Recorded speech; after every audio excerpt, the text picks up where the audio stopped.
Hi guys, good morning and welcome back to my channel. Guys, nandito tayo sa Pleasant Fields Subdivision dito sa Barangay Santoltan sa Cavite.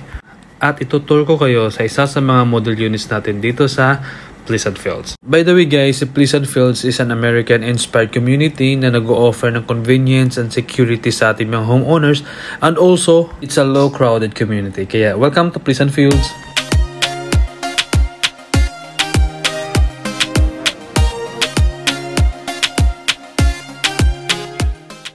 Welcome sa ating house tour, and ngayon titignan natin yung pinakamalaking townhouse natin dito sa Pleasant Fields, ang ating Lincoln house model. Si Lincoln ay mayroong floor area na 60 square meter and lot area is 50 square meter, 3 bedrooms, 1 toilet and bath, and 1 powder room, 1 carport, and a service area.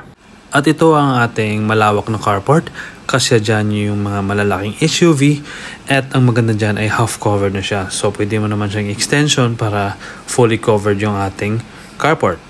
Para hindi maiinitan yung car natin, lalong-lalo na yung mga facing afternoon sun.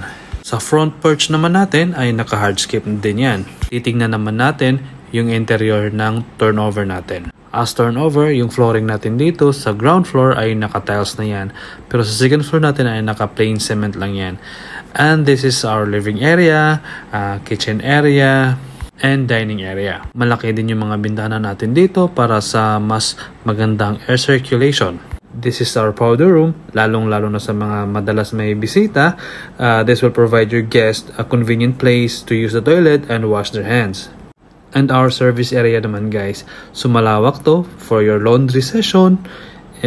Depende kung anong gusto mong gawin dito. Ngayon tingnan natin yung second floor. Nandun yung 3 bedrooms and a full toilet and bath. Again guys, sa second floor natin ay hindi pa yan naka-tiles at naka-plain cement lang po yan sa turnover natin, para meron kayong options sa design at kulay ng tiles na gagamitin. At welcome sa ating unang kwarto dito sa second floor. Mas maliit ito at facing ito sa ating back area.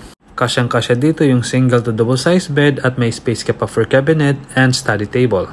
Malapad din yung window natin dito para sa mas magandang air circulation at naka-sliding windows na siya.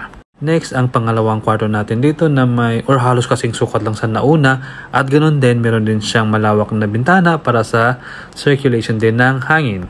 Again, kasya pa din dito yung single to double size bed at may space ka pa for cabinet and a study table or a working table. Next, ang ating master bedroom. Siyempre, ito na yung pinakamalaki at facing ito sa main road or kung saan facing yung main door natin. Kasyang-kasya dito yung queen size bed at meron ka pang space for cabinet and study table again. Lastly, yung ating full toilet and bath. So nakatiles na siya with complete set of bathroom fixtures. Pero hindi kasama yung mirror guys. So yun guys, this is our sample turnover ng ating pinakamalaking townhouse dito sa Pleasant Fields, ang Lincoln Townhouse. Again, Pleasant Fields Subdivision is located po sa Barangay Santoltan sa Cavite, 15 minutes away from Robinson's Mall Gen 3. Pwede tayong mag-schedule ng tripping, bukas tayo everyday para makita at ma-experience nyo yung mga model units natin dito sa Pleasant Fields. For more details like computations, tripping assistance, etc., pwede nyo ako i-message, meron akong contact number sa screen or Facebook link sa description box. Thank you and goodbye!